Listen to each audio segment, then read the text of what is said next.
ಪಂಚಮಸಾಲಿ ಹೋರಾಟಗಾರರ ಮೇಲೆ ಲಾಠಿ ಚಾರ್ಜ್ ಪ್ರಕರಣ ಹಿನ್ನೆಲೆ ರಾಜ್ಯ ಸರ್ಕಾರ ಸಾರ್ವಜನಿಕರಿಗೆ ಕ್ಷಮೆ ಯಾಚಿಸಬೇಕೆಂದು ಬಿಜೆಪಿ ಮುಖಂಡರು ವಿಜಯಪುರ ನಗರದಲ್ಲಿ ಪ್ರತಿಭಟನೆ ನಡೆಸಿದರು. ಡಿಸೆಂಬರ್ 10, 2024ರಂದು ಲಾಠಿ ಚಾರ್ಜ್ ಘಟನೆಗೆ ಸಂಬಂಧಿಸಿದಂತೆ ಮುಖ್ಯಮಂತ್ರಿಗಳು ರಾಜ್ಯ ಸರ್ಕಾರ ಸಾರ್ವಜನಿಕವಾಗಿ ಕ್ಷಮೆ ಯಾಚಿಸಬೇಕು ಹಾಗೂ ಪಂಚಮಸಾಲಿ ಲಿಂಗಾಯತ ಸಮುದಾಯದ ಮೀಸಲಾತಿ ಬೇಡಿಕೆಯನ್ನು ರಾಜಕೀಯವಲ್ಲದೆ ಸಾಮಾಜಿಕ ನ್ಯಾಯದ ದೃಷ್ಟಿಯಿಂದ ಶೀಘ್ರವಾಗಿ ಬಗೆಹರಿಸಬೇಕು. ದುರ್ಬಲತೆಯಲ್ಲ, ಬದಲಾಗಿ ಪ್ರಜಾಪ್ರಭುತ್ವದ ಮೌಲ್ಯಗಳನ್ನು ಗೌರವಿಸುವ ಶಕ್ತಿಯ ಸಂಕೇತವಾಗಿರುತ್ತದೆ. ಹೀಗಾಗಿ ಸಾರ್ವಜನಿಕವಾಗಿ ಸರ್ಕಾರ ಕ್ಷಮೆ ಯಾಚಿಸಬೇಕು. ಇಲ್ಲದೇ ಹೋದರೆ ಮುಂದಿನ ದಿನಮಾನಗಳಲ್ಲಿ ಬೃಹತ್ ಹೋರಾಟದ ಎಚ್ಚರಿಕೆ ನೀಡುತ್ತೇವೆ ಎಂದು ಆಗ್ರಹಿಸಿದರು. ರೈತಾಪಿ ಸಮಾಜ, ಆ ಸಮಾಜದ ಬಡವರಿಗೆ, ಆ ಸಮಾಜದ ಬಡ ಮಕ್ಕಳಿಗೆ ವಿದ್ಯಾಭ್ಯಾಸಕ್ಕಾಗಿ, ನೌಕರಿಗಾಗಿ 2A ಮೀಸಲಾತಿಯನ್ನು ಕೇಳಿದ್ರೆ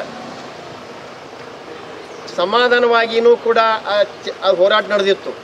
ಆದರೆ ಅವತ್ತಿನ ಕಾಂಗ್ರೆಸ್ ಸರ್ಕಾರ ಲಾಠಿ ಚಾರ್ಜ್ ಮಾಡುವ ಮೂಲಕ ಆ ಸಮಾಜಕ್ಕೆ ಧ್ವನಿಯನ್ನು ಕಡಿಮೆ ಮಾಡ್ತಕ್ಕಂಥ ಪ್ರಯತ್ನ ಮಾಡಿತು. ಯಾಕಂದರೆ ಕಳೆದ ಭಾರತೀಯ ಜನತಾ ಪಕ್ಷ ಸರ್ಕಾರ ಇದ್ದಾಗ ಈಗೇನು ಸರ್ಕಾರದಲ್ಲಿ ಶಾಸಕರಿದಾರ, ಮಂತ್ರಿಗಳಿದಾರ, ಕಾಂಗ್ರೆಸ್ ಶಾಸಕರು, ಕಾಂಗ್ರೆಸ್ ಮಂತ್ರಿಗಳು, ಅವತ್ತು ಭಾರತೀಯ ಜನತಾ ಪಕ್ಷ ಸರ್ಕಾರ ಇದ್ದಾಗ ಈ ಪಂಚಮಸಾಲಿ ಸಮಾಜ 2A ಬೇಡಿಕೆಗಾಗಿ ಹೋರಾಟ ಹಮ್ಮಿಕೋತು. ಅವಾಗ ಇದಕ್ಕಿಂತಲೂ ದೊಡ್ಡ ಪ್ರಮಾಣ ಹೋರಾಟ ಆಯಿತು. ಇವತ್ತು ಬೊಮ್ಮಾಯಿಯವ್ರ ಮನೆ ಮುಂದೆ ಹೋರಾಟ ಮಾಡ್ತಕ್ಕಂಥದ್ದು, ಯಡಿಯೂರಪ್ಪರ ಮನೆ ಮುಂದೆ ಹೋರಾಟ ಮಾಡ್ತಕ್ಕಂಥದ್ದು, ವಿಧಾನಸೌಧ ಮುಂದೆ ದೊಡ್ಡ ಪ್ರಮಾಣದಲ್ಲಿ ಹೋರಾಟ ಮಾಡಿದರು. ಆದರೆ ಅವತ್ತಿನ ಭಾರತೀಯ ಜನತಾ ಪಕ್ಷ ಸರ್ಕಾರ ಅವರ ಹೋರಾಟವನ್ನು ಹತ್ತಲಿಕ್ಕಲಿಲ್ಲ. ಅವರ ಸಮಾಜದ ಪ್ರಮುಖರ ಜೊತೆ ಚರ್ಚೆ ಮಾಡಿ ಅವ್ರು ನ್ಯಾಯ ಕೊಡ್ತಕ್ಕಂಥ ಪ್ರಯತ್ನ ಮಾಡಿದರು. ಈಗ ಈ ಹೋರಾಟ, ಈ ಸಮಾಜದ ಹೋರಾಟ ಭಾಳ ವರ್ಷಗಳಿಂದ ಆಯಿತು. ಇವತ್ತು ಭಾರತೀಯ ಜನತಾ ಪಕ್ಷ ಸರ್ಕಾರ ಇದ್ದಾಗ ಕೂಡ, ಯಡಿಯೂರಪ್ಪನವರು ಮುಖ್ಯಮಂತ್ರಿ ಇದ್ದಾಗ ಈ ಹೋರಾಟವನ್ನು ಅರಿತಂಥ BS ಯಡಿಯೂರಪ್ಪನವರು ಇದು ಪಂಚಮಸಾಲಿ ಸಮಾಜ ಜಾತಿ ಕಾಲಮಲ್ಲಿರಲಿಲ್ಲ ಅಂತಕ್ಕಂಥ ಅರ್ಥ ತಿಳ್ಕೊಂಡು ಅದನ್ನು ಜಾತಿ ಕಾಲಮಲ್ಲಿ ಸ್ಥಿತಿ 3A ಕೊಡ್ತಕ್ಕಂಥ ಪ್ರಾಮಾಣಿಕ ಪ್ರಯತ್ನ ಮಾಡಿದರು. ಮುಂದಿನ ದಿನಮಾನದಲ್ಲೂ ಕೂಡ ಅವರು 3B ಕೊಡ್ತಕ್ಕಂಥ ಪ್ರಾಮಾಣಿಕ ಪ್ರಯತ್ನ ಮಾಡಿದರು. ಮುಂದಿನ ದಿನಮಾನದಲ್ಲಿ 2A ಏನು ಮಾಡಬೇಕು ಅಂತ ಚರ್ಚೆ ಕೂಡ ನಮ್ಮ ಭಾರತೀಯ ಜನತಾ ಪಕ್ಷ ಚರ್ಚೆ ಮಾಡಿತ್ತು. ಆದರೆ ದುರ್ದೈವ ಅವತ್ತಿನ ಏನು ವಿರೋಧ ಪಕ್ಷದಾಗಿದ್ದರು ಕಾಂಗ್ರೆಸ್ ಸರ್ಕಾರದ ಶಾಸಕರು, ಮಂತ್ರಿಗಳು ಅವತ್ತು ಗಂಟ್ಲು ಹರ್ಕೋತಿದ್ರು ಭಾರತೀಯ ಜನತಾ ಪಕ್ಷ ವಿರುದ್ಧ. ನೀವು 2A ಯಾಕೆ ಕೊಡೋಕೆ ಪ್ರಶ್ನೆ ಮಾಡ್ತಿದ್ರು. ಯಾರು ಗಂಟ್ಲು ಹರ್ಕೊಂಡ ಶಾಸಕರಿದ್ದರು ಅವತ್ತು, ಅವ್ರು ಇವತ್ತು ಮಂತ್ರಿಗಳದಾರ, ಶಾಸಕರದೇರಿ.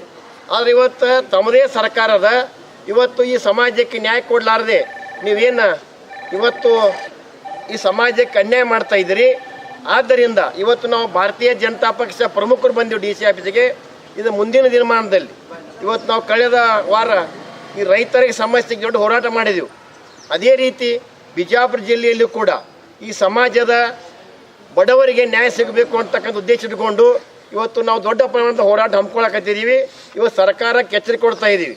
ಇವತ್ತು ಅಧಿವೇಶನ ನಡೆದಂಥ ಸಂದರ್ಭದಲ್ಲಿ ಇವತ್ತು ನೀವು ಆ ಸಮಾಜಕ್ಕೆ, ಮುಖ್ಯಮಂತ್ರಿ ಇರ್ಬೋದು, ಉಪಮುಖ್ಯಮಂತ್ರಿ ಇರ್ಬೋದು, ಇಡೀ ಸರ್ಕಾರ ಆ ಸಮಾಜಕ್ಕೆ ಕ್ಷಮೆ ಕೇಳಬೇಕು, ಆ ಸಮಾಜಕ್ಕೆ ನ್ಯಾಯ ಕೊಡಬೇಕಂತ ಉದ್ದೇಶ ಇಟ್ಕೊಂಡು ನಾವು ಇವತ್ತು DC ಅವರಿಗೆ ಮನವಿ ಕೊಡಲಿಕ್ಕೆ ಬಂದಿದ್ದೀವಿ.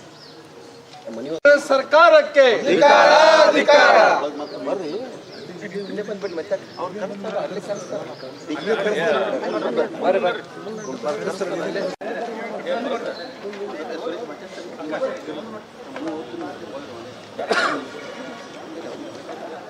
ಈಗ ಒಬ್ಬರು ಮಾತಾಡಿದ್ರೆ ಇನ್ನೊಂದು ಇಬ್ಬರು ಯಾರು ಮಾತಾಡಿದ್ರೆ ಅಲ್ಲಿ ಓದೋದು ಆಮ್ಯಾಗ ಈ ವಿಷಯ ಗೊತ್ತಾಗಬೇಕು. ಎಲ್ಲ ಪದಾಧಿಕಾರಿಗಳೇ ಹಾಗೂ ಮಾಧ್ಯಮ ಮಿತ್ರರೇ, ಈ ಒಂದು ಹೋದ ಬೆಳಗಾವಿ ಅಧಿವೇಶನದಲ್ಲಿ ಪಂಚಮಸಾಲಿ ಸಮಾಜ 2A ಮೀಸಲಾತಿಗಾಗಿ ಒಂದು ಹೋರಾಟವನ್ನು ಮಾಡಬೇಕಾದಂತಹ ಸಂದರ್ಭದೊಳಗೆ ಅಧಿಕ ಸಂಖ್ಯೆಯೊಳಗೆ ಶಾಂತಯುತವಾಗಿ ತಮ್ಮ ಬೇಡಿಕೆಯನ್ನು ಸರ್ಕಾರದ ಮುಂದೆ ಮಂಡಿಸಲಿಕ್ಕೆ ಇಡೀ ಸಮುದಾಯ ಯಾವುದೇ ರೀತಿಯ ತೊಂದರೆಯನ್ನು ಕೊಡದೆ ಆ ಒಂದು ಬೇಡಿಕೆಗಾಗಿ ಒತ್ತಾಯಿಸಿದಾಗ ಸರ್ಕಾರ ಅನಾವಶ್ಯಕವಾಗಿ ಅವ್ರ ಮೇಲೆ ಲಾಠಿ ಪ್ರಹಾರವನ್ನು ಮಾಡಿ ರಕ್ತ ಬರುವಂಗ ಜನರನ್ನು ಹೊಡೆದಿದ್ದಾರೆ, ಕೈಕಾಲುಗಳನ್ನು ಕಳ್ಕೊಂಡಿದ್ದಾರೆ, ಅನೇಕರ ಫ್ರ್ಯಾಕ್ಚರ್ಸ್ ಆಗಿದ್ದಾವೆ. ಇಂತಹ ಒಂದು ಸರ್ಕಾರ ಪಂಚಮಸಾಲಿ ಸಮಾಜದ ಮೇಲೆ ಲಾಠಿ ಪ್ರಹಾರ ಮಾಡಿದ್ದನ್ನು ಮೊಟ್ಟ ಮೊದಲನೇದಾಗಿ ನಾವು ಖಂಡಿಸ್ತೇವೆ. ಭಾರತೀಯ ಜನತಾ ಪಕ್ಷ ಪಂಚಮಸಾಲಿ ಸಮಾಜದ ಪ್ರಯತ್ನದಿಂದಲೇ ನೀವು ಅಧಿಕಾರಕ್ಕೆ ಬಂದಿದ್ದೀರಿ. ಕಾಂಗ್ರೆಸ್ ಸರ್ಕಾರ ಅವಾಗಿನ ಸಿದ್ದರಾಮಯ್ಯ ಅವರು, ಈಗಿರ್ತಕ್ಕಂತಹ ಅನೇಕ ಮಂತ್ರಿಗಳು, ಶಾಸಕರು ಎಲ್ಲರೂ ಆ ಒಂದು ಸಿದ್ದರಾಮಯ್ಯನವರು ಒಪ್ಪಿಕೊಂಡ ಅಧಿಕಾರಕ್ಕೆ ಬಂದ ನಂತರ ಅವ್ರ ಮೇಲೆ ಲಾಠಿ ಪ್ರಹಾರ ಮಾಡ್ತಾರ ಪಂಚಮಸಾಲಿ ಸಮಾಜದ ಮೇಲೆ ಅಂದ್ರೆ ಇದು ಯಾವ ಸೀಮೆಯ ನ್ಯಾಯ ಅಂತ ಹೇಳಿ. ಮತ್ತು ನಮ್ಮ ಜೊತೆಗೇನೆ ಇದ್ದಂತಹ ಅನೇಕರು ಮಾಜಿಗಳಿದ್ದವ್ರು ಇವತ್ತು ಹಾಲಿಗಳಾಗಿದ್ದಾರೆ. ನಮ್ಮ ಸಮಾಜದವರೇ ಇವತ್ತು ಕಾಂಗ್ರೆಸ್ದೊಳಗೆ ಏನದಿರಿ, ದನಿ ಎತ್ತಲಿಕ್ಕೆ ಸಾಧ್ಯ ಆಗ್ತಾ ಇಲ್ಲ ನಿಮಗೆ.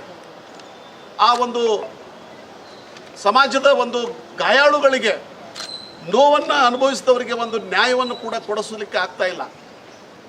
ಈ ಸಂದರ್ಭದಲ್ಲಿ ಸರ್ಕಾರಕ್ಕೆ ನಾವು ಒತ್ತಾಯ ಮಾಡ್ತೀವಿ, ಏನು ಲಾಠಿ ಪ್ರಹಾರದಿಂದ ಒಂದು ಗಾಯಾಳುಗಳಾಗಿದ್ದಾರೆ, ಹಾನಿಯಾಗಿದೆ, ಅವ್ರಿಗೆಲ್ಲರಿಗೂ ಒಂದು ಪರಿಹಾರವನ್ನು ಕೊಡಬೇಕು. ಮತ್ತು ನೀವೇನು 2A ಮೀಸಲಾತಿ ಕೊಡ್ತೀನಿ ಅಂತ ಹೇಳಿ ವಾಗ್ದಾನ ಮಾಡಿಕೊಂಡು ಅಧಿಕಾರಕ್ಕೆ ಬಂದಿರಿ, ಆ ಒಂದು ನಿಟ್ಟಿನೊಳಗೆ ಒಂದು ಸ್ಪಷ್ಟತೆ ಸರ್ಕಾರದಿಂದ ಹೊರಗೆ ಬರಬೇಕಾಗ್ತದೆ. ಕೊಡ್ತೀನಂದ್ರೆ ಕೊಡ್ತೀನಿ ಅಂತ ಹೇಳ್ರಿ, ಇಲ್ಲಂದ್ರೆ ಇಲ್ಲ ಅಂತ ಹೇಳ್ರಿ. ಮುಂದಿನ ಏನು ಒಂದು ಹೋರಾಟಗಳನ್ನು ನಾವು ರೂಪರೇಷೆಯನ್ನು ಮಾಡಿಕೊಂಡು ಹೋರಾಟವನ್ನು ಮಾಡ್ತೀವಿ. ಮತ್ತು ಇವತ್ತು ಅದಕ್ಕೆ ಭಾರತೀಯ ಜನತಾ ಪಕ್ಷ ಈ ಒಂದು ಪಂಚಮಸಾಲಿ ಸಮಾಜಕ್ಕೆ ಆದಂತಹ ಒಂದು ಘೋರ ಅನ್ಯಾಯದ ವಿರುದ್ಧವಾಗಿ ಇವತ್ತು ಮಾನ್ಯ ಜಿಲ್ಲಾಧಿಕಾರಿಗಳಿಗೆ ಒಂದು ಮನವಿಯನ್ನು ಸಲ್ಲಿಸಲಿಕ್ಕೆ ನಾವು ಬಂದಿದ್ದೀವಿ. ಮತ್ತು ಈ ಒಂದು ಮನವಿಯನ್ನು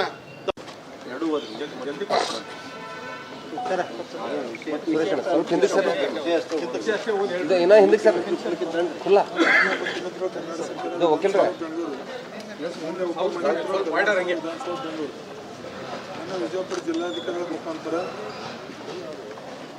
ಡಿಸೆಂಬರ್ 2000 ಮಾನ್ಯರು, ನಾವು ಕರ್ನಾಟಕದ ಶಾಂತಿಪ್ರಿಯ ನಾಗರಿಕರಾಗಿದ್ದು ಸಂವಿಧಾನದಲ್ಲಿ ನಂಬಿಕೆ ಇಟ್ಟುಕೊಂಡು ಹೋರಾಟ ನಡೆಸುವವರು. ಇದೇ ನಿಟ್ಟಿನಲ್ಲಿ ಪಂಚಮಸಾಲಿ ಲಿಂಗಾಯತ ಸಮುದಾಯವು ಹಲವು ವರ್ಷದಿಂದ ತಮ್ಮ ನ್ಯಾಯಸಮ್ಮತ ಮೀಸಲಾತಿ ಬೇಡಿಕೆಯನ್ನು ಸರ್ಕಾರದ ಮುಂದಿಟ್ಟುಕೊಂಡು ಶಾಂತ ಲಿಂಗಾಯತ ಸಮುದಾಯದ ಜನರು ಬೆಳಗಾವಿ ಸುವರ್ಣ ವಿಧಾನಸೌಧ ಬಳಿ ತಮ್ಮ ಬೇಡಿಕೆ ಸರ್ಕಾರದ ಗಮನಕ್ಕೆ ತರಲು ಶಾಂತಯುತವಾಗಿ ಸೇರಿದ್ದರು. ಅವರ ಪ್ರಮುಖ ಬೇಡಿಕೆ ಎಂದರೆ ಇದೆ. ದುರದೃಷ್ಟವಶಾತ್ ಆ ದಿನ ಶಾಂತ ಪ್ರತಿಭಟನೆಯು ಪೊಲೀಸ್ ಲಾಠಿ ಚಾರ್ಜ್ ಒಳಗಾಯಿತು. ಇದರಿಂದ ಅನೇಕ ನಿರಪರಾಧಿ ಪ್ರತಿಭಟನಾಕಾರರು ಗಾಯಗೊಂಡರು. ಮಹಿಳೆಯರು, ವೃದ್ಧರು ಹಾಗೂ ಯುವಕರು ತೀವ್ರ ಮಾನಸಿಕ ಮತ್ತು ದೈಹಿಕ ನೋವನ್ನು ಅನುಭವಿಸಿದರು. ಈಗ ತರ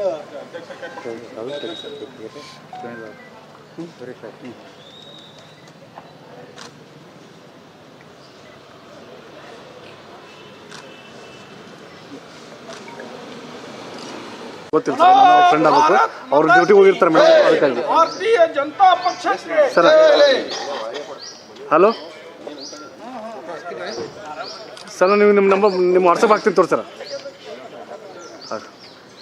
ಹಾಂ, ಬೋಲೋ ಭಾರತ್ ಮಾತಾ ಕಿ ನಿಮ್ಮ ವಾಟ್ಸಪ್ ಹಾಕ್ತೀನಿ ರೀ.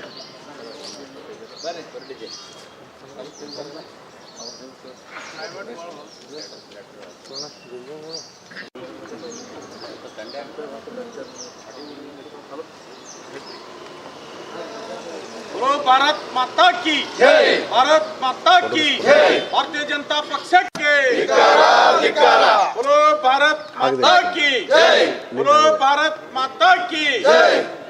ಹೋರಾಟಗಾರರ ಮೇಲೆ ಲಾಠಿ ಚಾರ್ಜ್ ಮಾಡಿದ ಕಾಂಗ್ರೆಸ್ ಸರ್ಕಾರಕ್ಕೆ, ಹೋರಾಟಗಾರರ ಮೇಲೆ ಲಾಠಿ ಚಾರ್ಜ್ ಮಾಡಿದ ಕಾಂಗ್ರೆಸ್ ಸರ್ಕಾರಕ್ಕೆ बोलो भारत माता की जय. ಮಾಡಿಲ್ಲ ಸಾಮಾಜಿಕ ನ್ಯಾಯ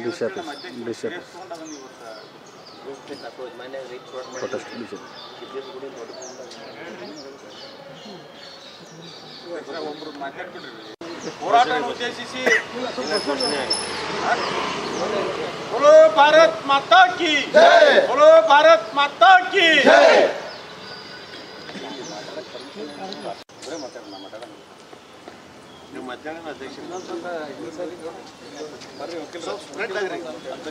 ಜಿಲ್ಲೆಯ ಅಧ್ಯಕ್ಷರಾದಂತ ಸನ್ಮಾನ್ಯ ಶ್ರೀ ಗುರುಲಿಂಗಪ್ಪನ ಅಂಗಡಿ ಅವರು ಈ ಹೋರಾಟ ಉದ್ದೇಶಿಸಿ ಮಾತನಾಡ್ಬೇಕಂತ ಇವತ್ತು ಡಿ ಸಿ ಅವರಿಗೆ ನಾವು ಇವತ್ತು ಮನವಿಯನ್ನು ಕೊಡ್ತಾ ಭಾರತದ ವಧುವನ್ನು ನೋಡಲು ನಾನು ತುಂಬಾ ಉತ್ಸುಕಳಾಗಿದ್ದೇನೆ.